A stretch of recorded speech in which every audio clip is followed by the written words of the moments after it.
السلام علیکم دوستو، welcome back to my YouTube channel. دوستو، آج کی کہانی خوفناک ہے، لہٰذا اسے سننے سے پہلے آیت الکرسی پڑھ لیں، کیونکہ کہا جاتا ہے جب ان مخلوقات کا ذکر کیا جاتا ہے تو یہ بڑے انٹرسٹ سے اپنی باتیں سننے لگتی ہیں اور ہمارے قریب آ جاتی ہیں۔ دوستو، یہ کہانی ہمیں عدنان نے بھیجی ہے، جن کا تعلق کراچی سے ہے، تو چلیے ان کی کہانی انہی کی زبانی سنتے ہیں۔ بادشاہ، میں آپ کی کچھ دنوں سے ویڈیوز دیکھ رہا تھا تو سوچا کیوں نہ میں اپنا واقعہ بھی آپ سے شیئر کروں۔ حسین، نیو کراچی شفیق موڑ کے پاس 2001 میں ہم نے ایک کرائے کی جگہ پر نیو فیکٹری کا سٹارٹ لیا تھا۔ یہ ایک بڑا پلاٹ تھا جس میں 3 پورشنز پر مختلف فیکٹریز تھی۔ گیٹ سے داخل ہوتے ہوئے چوکیدار کا روم، پھر 2 طرف فیکٹریز اور سامنے ہماری فیکٹری تھی۔ ہمارے پورشن میں داخل ہوتے ہی سامنے آفس، ایک طرف گودام میں کچا مال اور دوسری طرف مشینز لگی ہوئی تھی۔ ارد گرد میں 3 طرف خالی پلاٹ تھے اور گیٹ کے سامنے چائے کا ہوٹل اور پان کی دکان تھی۔ ہمارا نیا کام تھا تو اکثر وہیں سیمپلنگ وغیرہ بنواتے تھے، اکثر دیر رات تک وہیں بیٹھے رہتے۔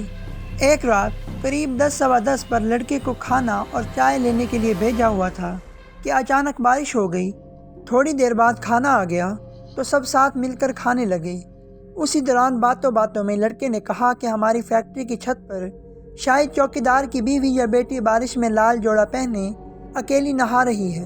ہم نے اس کو کہا، زیادہ مت دیکھنا، یہ پٹھان اپنی عورت کے بارے میں کافی سخت ہوتے ہیں، کچھ غلط سمجھ لیا تو تجھے مار کر یہیں کسی خالی پلاٹ میں دفنا دیں گے۔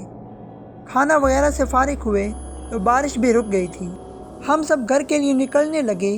گیٹ سے گاڑی نکلنے لگی تو دانستہ نظر وہی چھت کی طرف گئی تو وہاں اس وقت بھی کوئی لال چادر یا دوپٹہ اوڑھے بیٹھا تھا۔ 2-3 دن گزر گئے، بات آئی گئی ہو گئی۔ پھر اچانک ایک بار پھر دن کے وقت بارش شروع ہو گئی۔ اس بار بارش کچھ زیادہ تیز تھی۔ ہمارے پورشن گودام والی طرف چھت سے پانی آنے لگا تو ہم نے جلدی لوڈر سے مال سائیڈ میں کروایا اور لڑکے کو چوکیدار کے پاس بھیجا کہ اوپر چھت سے پانی آ رہا ہے تو ہمیں اوپر جا کر پلاسٹک بچھانا ہے تاکہ پانی اندر نہ آئے۔ مگر وہ لڑکا واپس آ کر کہنے لگا کہ چوکیدار تو کہہ رہا ہے کہ اوپر جانے کا کوئی راستہ نہیں، آپ خود کسی سیڑھی کا بندوبست کر لیں۔ ہم کو فوراً وہ چھت پر بیٹھی عورت یاد آ گئی۔ میں خود چوکیدار کے پاس گیا اور اس سے کہا کہ جہاں آپ کی فیملی رہتی ہے ہم اس طرف سے چلے جاتے ہیں۔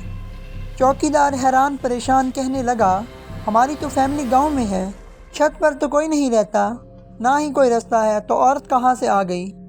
کل قصہ ادھورا رہ گیا تھا، وہ آج پورا کر رہا ہوں۔ یہ سن کر ہم خوف زدہ تو ہوئے، مگر بارش کا پانی چھت سے آ رہا تھا، اس کو روکنا بھی تھا، تو برابر پورشن والوں سے سیڑھی لے کر لڑکوں کو بھیجا کہ چھت پر خیال سے جا کر پلاسٹک شیٹ بچھا آؤ۔ وہ اوپر گئے اور واپس آ کر بتایا، چھت پر کچھ کچرا تھا جس سے پانی جمع ہو کر نیچے فیکٹری میں آ رہا تھا۔ وہ دن تو خیریت سے گزر گیا، مگر جس عورت کو لال لباس میں دیکھا تھا اس نے دوسرے دن صبح ہی اپنا اثر دکھانا شروع کر دیا۔ ہوا یوں کہ لوڈر صبح باتھ روم گیا تو اس نے باتھ روم میں چیخنا شروع کر دیا۔ ہم سب وہاں گئے تو دروازہ اندر سے بند کر کے وہ زور سے چیخ رہا تھا کہ وہ عورت باتھ روم کے باہر کھڑی اسے گھور رہی ہے۔ ہم نے اسے بتایا کہ کوئی نہیں ہے، تم باہر آ جاؤ۔ اس نے باہر آ کر بتایا کہ دروازہ بند ہونے کے باوجود اسے محسوس ہوا کہ بلکہ اسے نظر آیا کہ وہ عورت اسے دیکھ رہی ہے۔ اس کا پورا جسم سن ہو گیا، وہ ہل بھی نہیں پا رہا تھا۔ پھر شام کو پھر کسی کو محسوس ہوا جیسے اسے سرد ہوا چھو کر گزری ہو۔ میں مشین کے پاس کھڑا تھا، مجھے صاف نظر آیا کہ وہ عورت میرے پیچھے کھڑی ہے اور مجھے جھرجھری سی آ گئی۔ جیسے تیسے وہ دن گزرا تو اگلے دن معاملہ زیادہ خطرناک ہو گیا۔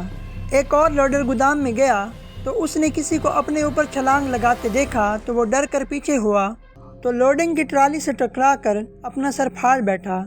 ہم نے اسے کلینک سمجھا کر بھیجا کہ کچھ الٹی بات نہ کرے ورنہ لوگ مذاق بنائیں گے اور پھر گھر چلا جائے۔